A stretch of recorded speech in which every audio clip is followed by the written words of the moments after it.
जय हिंद फ्रेंड्स, नमस्कार। हिंदी व्याकरण में आज हमारा वीडियो है प्रत्यय पर। आज हम प्रत्यय पढ़ेंगे। इससे पहले हमने उपसर्ग पढ़े थे। तो ये दोनों बहुत महत्वपूर्ण टॉपिक है। देखने में हमें सरल लगते हैं कि हम इनमें से कर लेंगे, लेकिन जो गलतियाँ होती है वो कहाँ होती है कि हम प्रत्यय और उपसर्ग को कैसे पहचानें। एग्जामिनर ऐसे शब्द देता है जहाँ हमसे गलती हो सकती है, तो इन्हें ध्यान से पढ़ें, सरल समझें। लेकिन सरल तब होंगे जब हमें इनमें से प्रत्यय और उपसर्ग निकालना अच्छे से आ जाएगा। प्रत्यय या उपसर्ग दोनों ही मूल शब्द के लगते हैं। मूल शब्द जिसका कोई अपना अर्थ होता है। उपसर्ग भी शब्दांश है और प्रत्यय भी शब्दांश है, शब्द नहीं है। ये हमें ध्यान रखना है, शब्द नहीं है, शब्द का अंश है। उपसर्ग शब्द के प्रारंभ में यानी पूर्व में लगते हैं, जबकि प्रत्यय शब्द के अंत में लगते हैं। हम इन्हें आगे या पीछे कहकर गलती नहीं करें, क्योंकि आगे और पीछे में कुछ लोग बाद में लिखने को आगे कहते हैं, कुछ लोग उसी शब्द को पीछे कहते हैं। तो हमें शब्द ही वह यूज़ करना है जिसमें कोई गलती नहीं हो। अगर परिभाषा पूछी जाती है तो किसी भी शब्द के पूर्व में लगकर शब्द में परिवर्तन या विशेषता लाते हैं वह उपसर्ग होते हैं, जबकि शब्द के अंत में जुड़कर किसी भी शब्द में परिवर्तन या विशेषता लाने वाले प्रत्यय होते हैं। तो हम प्रत्यय की परिभाषा समझते हैं। प्रत्यय यानी कि प्रति प्लस अय से मिलकर बना शब्द। जो शब्दांश मूल शब्द के पीछे जुड़कर या लगकर उनके अर्थ में परिवर्तन कर देते हैं। पीछे जुड़कर, यहाँ पीछे के साथ साथ हमने ये भी देखा है कि अंत में लगकर, यहाँ अंत भी लिख लेना। जो शब्दांश मूल शब्द के पीछे जुड़कर या अंत में लगकर उनके अर्थ में परिवर्तन कर देते हैं या विशेषता लाते हैं उन्हें प्रत्यय कहते हैं। देखो मैंने यहाँ पीछे ही लिखा है, तो आप अंत में भी लिख लेना, यहाँ रह गया बीच में। अंत में लगकर उनके अर्थ में परिवर्तन कर देते हैं या विशेषता लाते हैं उन्हें प्रत्यय कहते हैं। प्रत्यय दो प्रकार के होते हैं। दो प्रकार के कौन कौन से होते हैं? कृत प्रत्यय, जिन्हें कृदंत भी कहा जाता है, और दूसरा है तद्धित प्रत्यय। अब ये कृत या कृदंत या फिर तद्धित क्या होते हैं? तो जो कृत प्रत्यय होते हैं ये धातु के लगते हैं। धातु जो हिंदी में क्रिया होती है, जबकि तद्धित प्रत्यय संज्ञा, सर्वनाम, विशेषण आदि शब्दों के लगते हैं। तो ये हमें ध्यान रखना है। इन्हें हम देखते हैं। कृत या कृदंत प्रत्यय धातु या क्रिया के मूल रूप के पीछे लगने वाले शब्दांश कृदंत प्रत्यय कहलाते हैं। प्रत्यय लगने के बाद यही शब्द संज्ञा या विशेषण का रूप ले लेते हैं। यानी संज्ञा या विशेषण जो मूल शब्द होता है, अगर मूल शब्द संज्ञा या विशेषण है उसके अंत में प्रत्यय लगाया जाए तो वह तद्धित प्रत्यय होता है। लेकिन जो मूल रूप से धातु है या हिंदी की क्रिया शब्द है उनके अगर बाद में प्रत्यय लगाया जाए तो वह कृदंत या कृत प्रत्यय होता है, चाहे वो बाद में संज्ञा या विशेषण शब्द का रूप ले लें। पहचान कैसे करेंगे कि कृत प्रत्यय कौन सा है? तो सबसे मुख्य पहचान यही है कि जो धातु है उसके हम ना लगाकर देखेंगे, क्योंकि धातु के ना लगाने से हिंदी में क्रिया शब्द बनता है। कृत प्रत्यय की यही पहचान है कि वह धातु या क्रिया के लगता है। तो कोई भी धातु होगी, कोई भी मूल शब्द होगा जिसके हमें प्रत्यय लगाना है, उसको हम देख लेंगे। चाहे प्रत्यय कोई सा भी लगाओ, तो प्रत्यय को हटाकर उस मूल शब्द के ना लगाकर देखेंगे। ना लगाने से अगर कोई क्रिया शब्द बनता है तो वह निश्चित रूप से कृत या कृदंत प्रत्यय है। प्रत्यय कोई सा भी लग सकता है, ना जरूरी नहीं है। लेकिन जब हमें ये बताना हो कि प्रत्यय का प्रकार कौन सा है, तो उसे बताने के लिए हम प्रत्यय युक्त अगर शब्द है तो उसको हटा करके ना लगाएंगे। अगर प्रत्यय नहीं लगा हुआ है तो मूल धातु के ही हम ना शब्द लगाकर देखेंगे। अगर ना लगाने से शुद्ध क्रिया शब्द बनता है तो वही कृत प्रत्यय या कृदंत प्रत्यय होता है। ये महत्वपूर्ण पहचान है, इसे हमें ध्यान रखना है, अन्यथा वो तद्धित प्रत्यय होगा। अब हम देखते हैं कृत प्रत्यय के प्रकार। कृत प्रत्यय के 5 प्रकार होते हैं।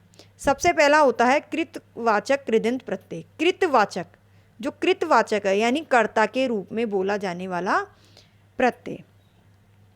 देखते हैं प्रत्यय, मूल शब्द और प्रत्ययुक्त शब्द तीनों हमने लिखा है। तो यहाँ पर अक प्रत्यय वाले शब्द देखते हैं। चल मूल शब्द है, धातु है, उसके हमने प्रत्यय लगाया अक, तो क्या बनेगा? चालक। यहाँ शब्द शुद्धि की भी पहचान होती है और इन्हीं शब्दों को शब्द शुद्धि में भी पूछ लिया जाता है। देखो मूल शब्द तो चल है, प्रत्यय अक है, तो क्या चलक बनेगा? नहीं। अगर चलक हम देखते हैं तो वह गलत है, क्योंकि शुद्ध शब्द बनाना है, यहाँ शुद्धिकरण पर भी ध्यान देना है। शब्द बनेगा चालक। चल का अर्थ चलना और चालक का अर्थ चलाने वाला। तो चल से क्या बना? अक प्रत्यय लगाने पर चालक। इसी को शब्द परिवर्तन कहते हैं, यानी इस प्रकार से शब्दों में परिवर्तन होता है। अब हम देखते हैं अक प्रत्यय का ही जात शब्द है। तो जात से बनेगा जातक, पट से बनेगा पाठक और धाव से बनेगा धावक। तो इस प्रकार से अक प्रत्यय लगाने से जो शब्द बने, ये सब हमारे सामने हैं। अब देखते हैं आक प्रत्यय युक्त शब्द को। यह है आक प्रत्यय और यह है धातु चल। चल के आक प्रत्यय लगाने से क्या बना? चालाक। देखो कितना अंतर है शब्द में। वहाँ चालक शब्द बना था, यहाँ चालाक शब्द बना है। एक मात्रा का अंतर है और शब्द के अर्थ में कितना अंतर है। तो यहाँ आक प्रत्यय से चल धातु में ही आक प्रत्यय लगाने से चालाक बना है, और यहाँ पर चल धातु के अक प्रत्यय लगाने से, वहाँ आक लगाया था, यहाँ अक लगाया था। तो ये हमें ध्यान रखना है, चालक और चालाक दो अलग अलग शब्द बनते हैं। फिर है आकू प्रत्यय। आकू प्रत्यय लड़ शब्द के लगा सकते हैं, चल शब्द के लगा, शब्द मूल धातु हैं उनके किसी के भी लगा सकते हैं। यहाँ हमने एक एक दो दो उदाहरण लिए हैं। तो आकू शब्द से बना, लड़ धातु है, लड़ मूल शब्द है इसका। लड़ शब्द के आकू प्रत्यय लगाने से बनता है लड़ाकू। इसी प्रकार से ई, ये बहुत महत्वपूर्ण प्रत्यय है, इसमें से प्रश्न पूछा जाता है, तो आपको ध्यान रखना है। ई प्रत्यय हंस या हंस, चंद्रबिंदु या अनुस्वार। तो यहाँ पर हंस शब्द है, इसको ई प्रत्यय के साथ जोड़ा गया तो क्या बना? हंसी। फिर है बोल, बोल से बनी बोली। एरा प्रत्यय, ये भी महत्वपूर्ण है, यहाँ भी हमें ध्यान रखना है शब्द शुद्धि का। एरा प्रत्यय लूट शब्द के लगाना है। लूट मूल शब्द है, जिसके एरा प्रत्यय लगाया तो शब्द बना लुटेरा। अब अगर शब्द आता है, हम लूट शब्द के क्या लगा रहे हैं? एरा प्रत्यय, तो उसके हिसाब से हमारा शब्द बनना चाहिए ये, लेकिन ये गलत है। अब यहाँ ध्यान दो, ये गलत क्यों है? क्योंकि यहाँ बड़े उ की मात्रा है और यहाँ शब्द शुद्ध लिखा जाएगा, उसमें छोटे उ की मात्रा आएगी, ये भी हमें ध्यान रखना है। तो ये तो थे हमारे, ये था हमारा कृत प्रत्यय। लेकिन इसी में अगर एक शब्द आता है सांप, क्या ये संज्ञा शब्द है? इसके हमने लगाया एरा प्रत्यय। देखो प्रत्यय तो समान है, प्रत्यय पर ध्यान देंगे, प्रत्यय तो समान है, लेकिन शब्द क्या बनेगा? सपेरा। तो ये भी संज्ञा शब्द ही बना, लेकिन ये कृत प्रत्यय नहीं है। अब देखते हैं इया। इया प्रत्यय। इया घट मूल शब्द के लगाने से शब्द बनता है घटिया। ईयल प्रत्यय, अड़ के लगाया अड़ियल, मर के लगाया मरियल। इस प्रकार से अनेक शब्द बनते हैं। यहाँ हमने एक एक दो दो उदाहरण लेकर इनको समझने का प्रयास किया है, तो आप इन्हें ध्यान से देखें। इसी प्रकार से अन्य शब्द के भी ये प्रत्यय लगाए जा सकते हैं। फिर है अक्कड़। अक्कड़ प्रत्यय है, पी धातु है, पी के अक्कड़ शब्द लगाया तो शब्द बना पी अक्कड़। अब देखो यहाँ पी धातु में बड़ी की मात्रा है, जबकि प्रत्यय लगाने के बाद वही छोटी की हो जाती है और यही शुद्ध है। अगला देखते हैं कर्मवाचक कृदंत प्रत्यय। अब तक जो देखा वो कर्ता थे, यानी कृतवाचक कर्ता के रूप में प्रयोग आने वाले शब्द थे। अब हम देखते हैं कर्म, जो मूल शब्द होते हैं। ओना प्रत्यय है और खेल कर्मवाचक मूल शब्द है, तो ओना लगाया खेल शब्द के तो क्या शब्द बना? खिलौना। नी और सूंघ नी प्रत्यय है, सूंग शब्द है, तो इससे बना सूंघनी। ना प्रत्यय है और दा और लूट, ये मूल धातु शब्द, मूल शब्द है, तो दा के लगाने से दाना और लूट के लगाने से लूटना। इस प्रकार से प्रत्यय जोड़ने पर ये शब्द बनते हैं। अगला देखते हैं करणवाचक कृदंत प्रत्यय। करणवाचक कृदंत प्रत्यय में आ प्रत्यय है, ऊ प्रत्यय है, अन प्रत्यय है, नी प्रत्यय है। ये शब्द दिए हुए हैं झूल, झूल शब्द के आ प्रत्यय लगाया तो क्या बना, झूला। इसी प्रकार से ऊ है, दूध और गाँव, इन दोनों शब्द के ऊ प्रत्यय लगाने से क्या बना, सॉरी यहाँ दूधारू बनेगा, यहाँ सही कर लीजिए, आरू प्रत्यय है ये। आरू प्रत्यय लगाया गया है इन शब्दों के, दूध प्लस गाँव के, दूधारू गंवारू, आरू प्रत्यय है, आपको ध्यान रखना है। अन प्रत्यय लगाने से, बंध और मथ शब्द के अन प्रत्यय लगाने से बना बंधन मंथन। इसी प्रकार से नी प्रत्यय है, लिख और धोंक शब्द के लगाने से बना है लिखना और लेखनी, सॉरी लिखना नहीं, ये लेखनी बनेगा। यहाँ लिखना ना प्रत्यय के हिसाब से लगा दिया, जबकि यहाँ प्रत्यय है नी, तो ये बनेगा लेखनी, लेखनी शब्द बनेगा।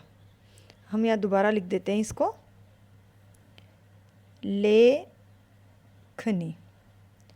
यहाँ भी शब्द शुद्धि में ध्यान देना है, क्योंकि जो मूल शब्द है वो लिख है और लिख से बन रहा है नी प्रत्यय लगाने के बाद लेखनी।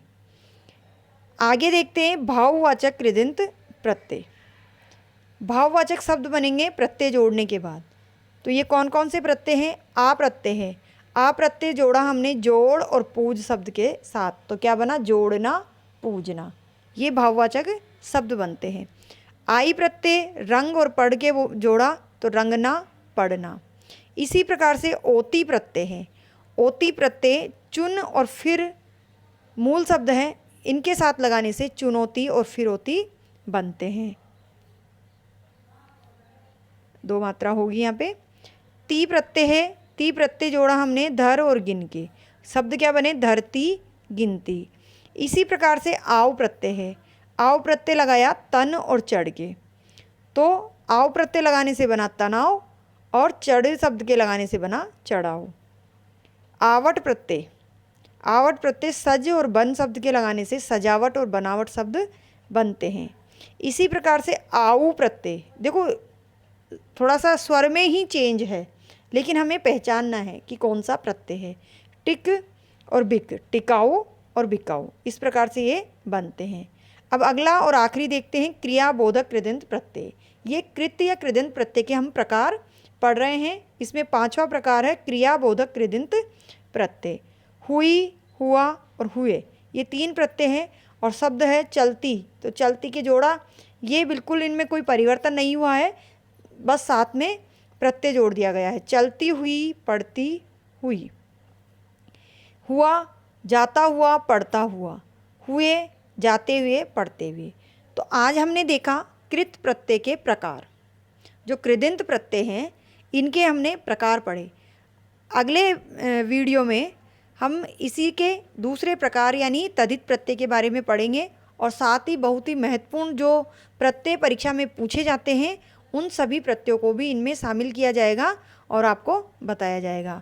तो वीडियो को आप देखते रहिए। जो पिछले वीडियो है अगर आपने नहीं देखे हैं, हिंदी व्याकरण से संबंधित बहुत वीडियो डाल दिए हमने, तो उनको आप अतिशय अकेडमी पे सर्च करके देख सकते हैं।